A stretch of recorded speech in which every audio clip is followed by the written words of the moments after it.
Welcome to IT Port. இன்னைக்கு இந்த செஷன்ல நம்ம SQL சர்வர்ல இருந்து fetching and scrolling அப்படிங்கறத பத்தி பார்க்க போறோம். இந்த ரெண்டு ஆப்ஷன்ஸுமே நமக்கு கர்சர் அப்படிங்கிறதுல யூஸ் ஆகுது. கர்சர் யூஸ் பண்ணும்போது நம்ம இந்த ரெண்டு ஆப்ஷன்ஸும் யூஸ் பண்ணிக்கலாம்.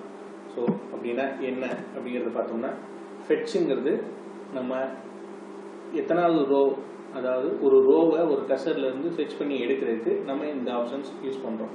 அதே மாதிரி ஸ்க்ரோல் அப்படிங்கிறது இது வந்து ஜஸ்ட் லாஜிக்கலாக தான் யூஸ் பண்ணுறது, இதுக்கு வேர்ட் கிடையாது. ஸோ ஸ்க்ரோலுங்கிறது use to move the cursor position, அதாவது ஃபெட்ச் ஃபர்ஸ்ட் அப்படின்னோம்னா இதில் ஃபெட்சுங்கிறது அந்த ரோவை ஃபெட்ச் பண்ணுறதுக்காக, ஃபர்ஸ்ட்டுங்கிறது ஃபர்ஸ்ட் ரோவுக்கு ஸ்க்ரோல் ஆகும். ஸோ ஃபெட்ச் நெக்ஸ்ட்டுங்கிறது செகண்ட் ரோவுக்கு ஸ்க்ரோல் ஆகும். அதே மாதிரி ஃபெட்ச் லாஸ்ட்டுங்கிறது லாஸ்ட் ரோவுக்கு ஸ்க்ரோல் ஆகும். ஸோ அதுதான் அந்த ஸ்க்ரோல். ஸோ இது ரெண்டுமே சேர்த்து ஒரு fetch first, fetch next, so இந்த மாதிரி வரும். ஸோ இதில் பார்த்தீங்கன்னா 6 டைப்ஸ் ஆஃப் ஃபெட்ச் ஆப்ஷன்ஸ் இருக்குது. ஃபெட்ச் ஃபர்ஸ்ட்டுங்கிறது ஃபர்ஸ்ட் ரோ, அந்த கர்சர்லேருந்து ஃபர்ஸ்ட் ரோவை ஃபெட்ச் பண்ணும். அதே மாதிரி நெக்ஸ்ட்டுங்கிறது நெக்ஸ்ட் ரோ, அதாவது லாஸ்ட் என்ன ரோ ஃபெட்ச் ஆச்சோ அதுலேருந்து நெக்ஸ்ட் ரோ. ஃபெட்ச் ப்ரியருங்கிறது லாஸ்ட் என்ன ரோ ஃபெட்ச் ஆச்சோ அதுலேருந்து ப்ரீவியஸாக இருக்கிற ஒரு ஃபர்ஸ்ட் ரோ. லாஸ்ட்டுங்கிறது last row from the cursor, கர்சர்லேருந்து லாஸ்ட் ரோ என்ன இருக்கோ அது. அதே மாதிரி அப்சல்யூட், ஃபெட்ச் அப்சல்யூட் அப்படிங்கிறது என்ன கேட்டிங்கன்னா அதுலேயே ரெண்டு டைப் இருக்குது. Positive integer or negative integer நம்ம கொடுக்கலாம். ஃபெட்ச் அப்சல்யூட் பாசிட்டிவ் இன்டிஜர்னு கேட்டிங்கன்னா nth row from the first row, அதாவது ஃபர்ஸ்ட் ரோவில் இருந்து எத்தனாவது ரோ எனக்கு வேணும். ஃபெட்ச் அப்சல்யூட் 2 அப்படின்னு கொடுத்தோம்னா ஃபர்ஸ்ட் ரோவில் இருந்து ரெண்டாவது ரோ. ஃபெட்ச் அப்சல்யூட் 3 கொடுத்தோம்னா ஃபர்ஸ்ட் ரோவில் இருந்து மூணாவது ரோ, அந்த மாதிரி.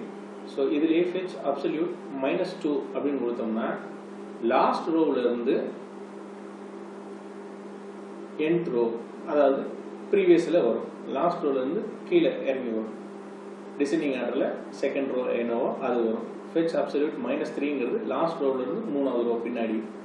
ஸோ அதே மாதிரி ஃபெட்ச் ரிலேட்டிவ் அப்படிங்கிறது என்னன்னு கேட்டிங்கன்னா இது வந்து அப்சல்யூட்டுங்கிறது ஃபர்ஸ்ட் ரோவிலேருந்து nth ரோ சொல்கிறோம். இது ரிலேட்டிவ்ங்கிறது லாஸ்ட்டாக என்ன ரோ ஃபெட்ச் ஆச்சோ அதுலேருந்து nth ரோ, அதில் மைனஸ் கொடுத்தோம்னா லாஸ்ட்டாக ஃபெட்சான ரோவில் இருந்து பின்னாடி எத்தனாவது ரோ.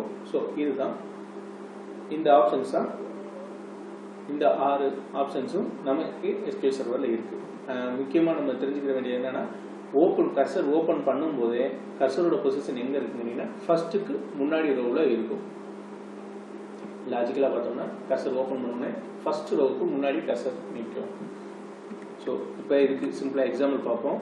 இங்கே வந்து நம்ம ஸ்டூடெண்ட் டேபிள் அப்படிங்கிறது யூஸ் பண்ணியிருக்கோம். இந்த செஷனில் பார்த்தீங்கன்னா student ID and student name, அந்த ஸ்டூடெண்ட் டேபிள்லேருந்து ஆர்டர் பை ஸ்டூடெண்ட் நேமும் கொடுத்துருக்கோம். ஸோ இங்கே பார்த்தீங்கன்னா இங்கே எக்ஸிக்யூட் பண்ணுறோம். ஸோ இங்கே வந்து ஃபஸ்ட்டு அந்த ரெண்டு காலம் வேரியபிளுக்கு ஸ்டூடெண்ட் ஐடி ஸ்டூடெண்ட் நேம் அப்படிங்கிறது டிக்ளேர் பண்ணிக்கிறோம். ஸோ அடுத்து கர்சர் ஓப்பன் பண்ணுறோம். ஸ்டேட்டிக் கர்சரே போதுமானது, ஏன்னா நம்ம இதில் எதுவும் அப்டேட் பண்ணுறதில்ல.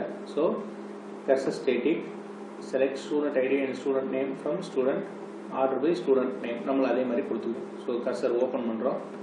ஃபஸ்ட்டு வந்து fetch first from cursor student into the declared variables. So fetch status check பண்ணுறோம். ஸோ இது 0ன்னு இருந்தால் தான் ரெக்கார்ட்ஸ் இருக்குன்னு அர்த்தம், -2 -1 இருந்துச்சுன்னா ரெக்கார்ட்ஸ் இல்லைன்னு அர்த்தம். So begin print first. So just இந்த ஸ்கோப்பில் என்ன பண்ணுறோன்னா பிரிண்ட் ஃபர்ஸ்ட் ரோ அப்படிங்கிறத பிரிண்ட் பண்ணுறோம். அதே மாதிரி ஃபெட்ச் நெக்ஸ்ட் அப்படிங்கிற ஸ்க்ரோல் ஆப்ஷன்ஸில் என்னென்னா லாஸ்ட்டாக ஃபெட்சான ரோவிலேருந்து அடுத்த ரோவை ஃபெட்ச் பண்ணும். அதே மாதிரி ஃபெட்ச் லாஸ்ட்டுங்கிறது கர்சரில் இருக்கக்கூடிய லாஸ்ட் ரோவை ஃபெட்ச் பண்ணும். ஸோ ஜஸ்ட் அதையும் பிரிண்ட் பண்ணுறோம். ஃபெட்ச் ப்ரியருங்கிறது லாஸ்ட்டாக ஃபெட்ச் பண்ண ரோவிலேருந்து ப்ரீவியஸாக இருக்கிற ரோவை ஃபெட்ச் பண்ணி எடுத்துடும்.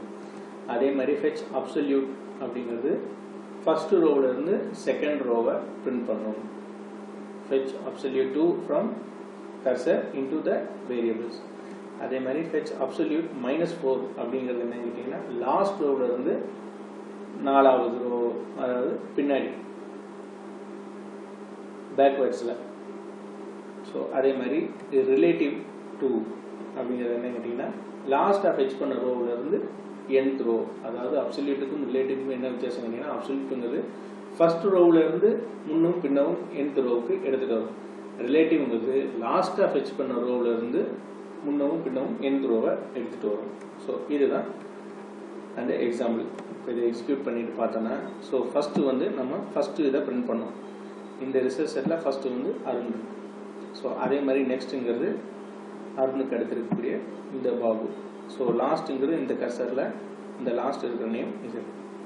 அதே மாதிரி ப்ரியருங்கிறது லாஸ்ட்டாக ஃபெச் பண்ண ரோவிலேருந்து ப்ரீவியஸாக இருக்கக்கூடிய ஒன்று.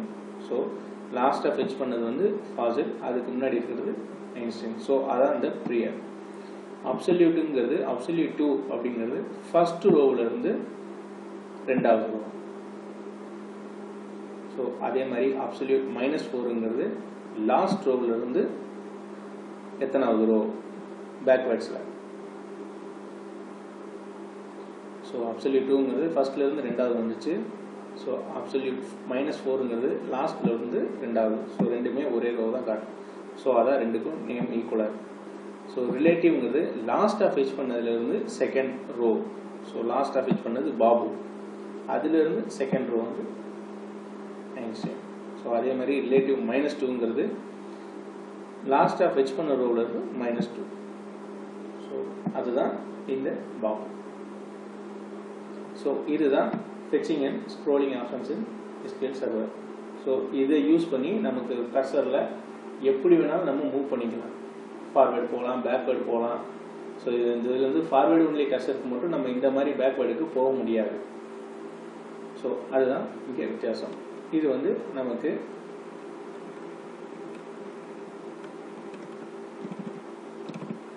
எல்லா டைப் கர்சர்ஸ்லையும் யூஸ் பண்ண முடியும், எக்ஸப்ட் ஃபார்வேர்டு ஒன்லியில் மட்டும். ஃபார்வேர்டு ஒன்லி அந்த ஃபாஸ்ட் ஃபார்வேர்டு அதுகளில் மட்டும் நம்ம யூஸ் பண்ண முடியாது. மற்ற எல்லாத்துலேயுமே நம்ம யூஸ் பண்ணிக்கலாம். ஸோ இப்போ ஃபார்வேர்டு ஒன்லி அப்படின்னு போட்டோம்னா ஸோ மூவ் ஆகாது நமக்கு.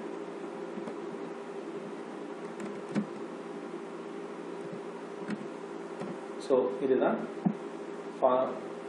Fetching and ஸ்க்ரோலிங்க்கு example. ஸோ இந்த டாபிக் உங்களுக்கு ரொம்ப யூஸ்ஃபுல்லாக இருக்கும்னு நினைக்கிறேன். இந்த செஷன் பிடிச்சிருந்தா லைக் பண்ணுங்கள், உங்கள் ஃப்ரெண்ட்ஸுக்கு ஷேர் பண்ணுங்கள். இதே மாதிரி ரெகுலராக வீடியோஸ் அப்டேட்ஸ் பார்க்குறதுக்கு சேனலை சப்ஸ்கிரைப் பண்ணுங்கள். Thank you friends.